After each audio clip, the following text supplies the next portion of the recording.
This is one of my all-time favourite desserts. Not only is it very simple to put together, it's rich, it's creamy, and anyone can make it. Let's make some tiramisu on the One Pot Chef.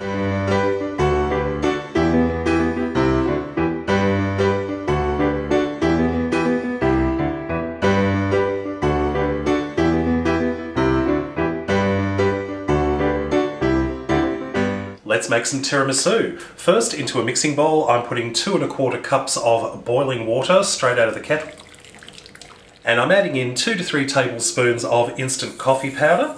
Now, you can choose to use instant coffee, you could use freshly brewed espresso, it's entirely up to you. You could also add in a splash of alcohol. You could put maybe 1/4 cup of some coffee flavoured liqueur or some masala.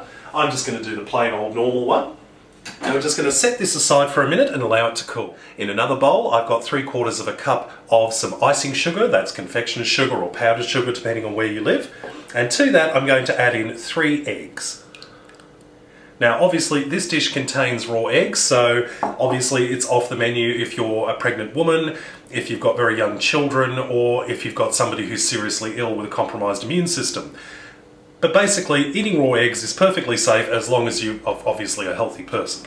So we're just going to beat this together with a mixer for 5 minutes until it's smooth and creamy. That's lovely and thick. So next we're going to add in some mascarpone cheese. Now mascarpone cheese is a thick Italian cream cheese. If you can't find mascarpone cheese, you could just use regular Philadelphia style cream cheese. Just make sure it's nice and soft. Putting in 500 grams. And we're just going to beat this together until it's just combined. That's looking gorgeous. We can set that aside. Now let's start assembling our tiramisu. I'm using a large baking dish for this. This is about 30 centimetres by 20 centimetres. It's about 5 centimetres deep. So we've got our coffee mixture here, which is cooled slightly. And I've got some of these Italian sponge finger biscuits. And what we're going to do is we're going to dip each one into the coffee mixture gently, just to let it soak up all that beautiful coffee, and then just gently place it into the bottom to create a layer of biscuits. You might have to trim them here and there just to make sure they fit, and just be careful not to burn your fingers. So if the coffee's still too hot, let it cool down a bit more. I've got asbestos fingers though, so that's one layer complete, and we're just going to spread about half of the cream cheese mixture over the top.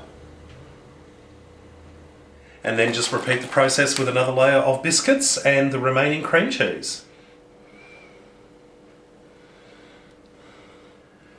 That's our tiramisu just about ready to go into the fridge. We're going to cover it with some cling wrap, make sure it's nice and tight on there, and we're going to refrigerate it for a minimum of 6 hours, preferably a little longer, long enough to allow the tiramisu to set. We've just taken the tiramisu out of the fridge, and last but not least, we are going to put a little bit of broken chocolate over the top. Some flaked chocolate or some grated chocolate, even a little bit of chocolate powder will do.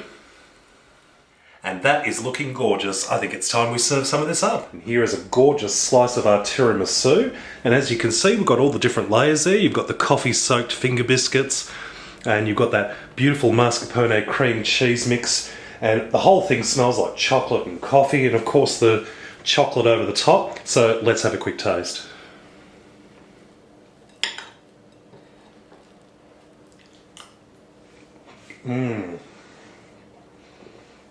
Oh wow, that is absolutely to die for.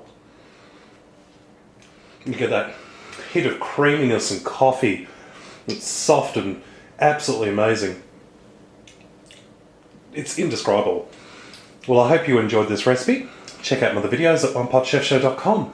And until next time, see you later.